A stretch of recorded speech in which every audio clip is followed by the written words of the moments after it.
Hello बच्चों, आइए इस प्रश्न को पढ़ते हैं। एक आदर्श ट्रांसफार्मर की प्राथमिक तथा द्वितीय कुंडलियों में क्रमशः 500 तथा 2500 फेरे हैं। इसकी द्वितीय कुंडली के साथ लगे मीटर 8 एम्पियर व 200 वोल्ट मापते हैं। प्राथमिक कुंडली के अंदर लगे मीटर पढ़ेंगे।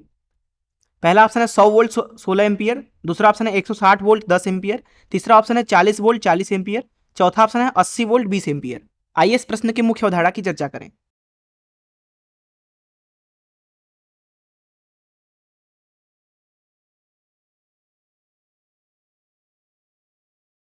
बात करें अगर हम एक ट्रांसफार्मर की, तो ट्रांसफार्मर के अंदर दो कुंडलियां होती हैं। जिधर से निवेश दिया जाता है उसको बोला जाता है प्राथमिक कुंडली। मान लीजिए इधर से हम निवेश देते हैं, निवेशी विभव वी निवेश बोल देते हैं, इधर से निवेश दे दिया, तो ये कुंडली बोली जाती है प्राथमिक कुंडली। प्राथमिक मतलब प्राइमरी, अर्थात इसे पी से दर्शाया जाता है। वहीं इसके बगल में एक और कुंडली रखी जाती है ताकि यहाँ पे अन्य अनुप्रेरकत्व हो सके। अब यहाँ पे होता यह है कि जो यहाँ पे वी निवेश होता है वो दरअसल प्रत्यावर्ती प्रकृति का होता है, कुछ इस तरीके से। इसलिए प्राथमिक से निकलकर जो फ्लक्स जा रही है द्वितीयक में, वो दरअसल बदलती रहती है। वो कभी ऐसे होगी चुंबकीय क्षेत्र, तो कभी इस दिशा में होगी। इसलिए हम बोल सकते हैं कि जो द्वितीय कुंडली है उसमें से चुंबकीय फ्लक्स बदलेगा, जिसका मतलब है कि इधर विभव प्रेरित हो जाएगा। तो इधर विभव हमें मिलता है, मान लीजिए वी उत्पाद इधर से।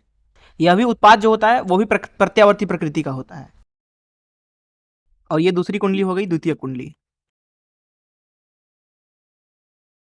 द्वितीयक मतलब सेकेंडरी, जिसे एस से प्रदर्शित करते हैं।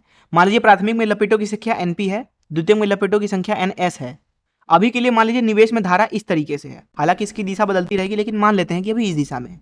वहीं इधर मान लेते हैं कि धारा ऐसे है एन आई एस। तो यहाँ पे I S I P NP NS तथा वी निवेश और वी उत्पाद में संबंध कुछ इस तरीके से देते हैं। वी निवेश को दरअसल बोल देते हैं वी पी, वी उत्पाद को दरअसल बोल देते हैं वी एस। तो इसको साफ साफ लिख लेते हैं, इसको हटा देते हैं यहाँ से, इसको भी हटा देते हैं। तो इधर से जो विभव लगाया जा रहा है इस तरीके से, उसे वीपी बोल देते हैं। और यहाँ जो उत्पाद आपको मिल रहा है उसे हम वी एस बोल देते हैं। तो संबंध हम लिखते हैं एनपी भागे एनएस बराबर वीपी भागे वी एस, जो कि बराबर होता है आई एस भागे आईपी के। ऐसा होता है आदर्श स्थिति में। जब भी ट्रांसफार्मर के बारे में आपको ना पता हो तो उसे आप आदर्श ले सकते हैं। तो इस मुख्य उदाहरण से आइए इस प्रश्न को हल करें।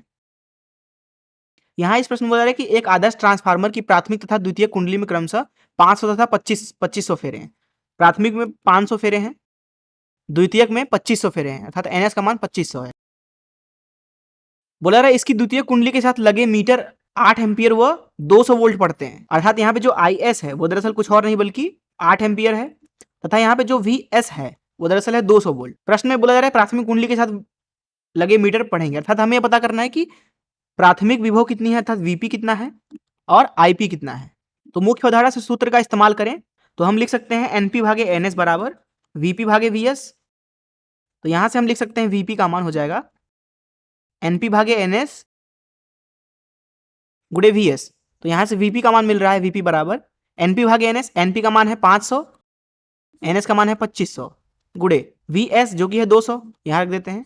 तो मिल जाएगा डबल जीरो कट गया, 200 भागे 5 के बराबर आएगा, जो कि आ जाएगा 40 वोल्ट के बराबर। तो यहाँ पे जो प्राथमिक में विभव है वो 40 वोल्ट है। वहीं अगर हम बात करें प्राथमिक में धारा की, तो यहाँ पे हम लिख सकते हैं वीपी भागे वीएस बराबर आई एस भागे आईपी। तो यहाँ से हम आईपी का मान लिख सकते हैं आईपी बराबर वीएस भागे वीपी गुणे आई एस। तो यहाँ से आईपी का मान लिख सकते हैं आईपी बराबर वीएस जो कि है 200 भागे वीपी जो कि है 40 गुणे आई एस का मान है 8 एम्पियर। तो यहाँ से हमको मिलेगा 0 से 0 कट जाएगा, 5 गुणे 8, अर्थात यहाँ पे जो प्राथमिक है अर्थात यहाँ पे प्राथमिक धारा मिल रही है 40 एम्पियर के बराबर। तो इस तरीके से जो प्राथमिक में मीटर लगा होगा वो पढ़ेगा 40 वोल्ट और 40 एम्पियर। आइए देखें हमारा कौन सा ऑप्शन सही है।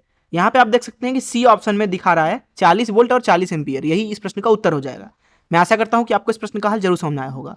धन्यवाद।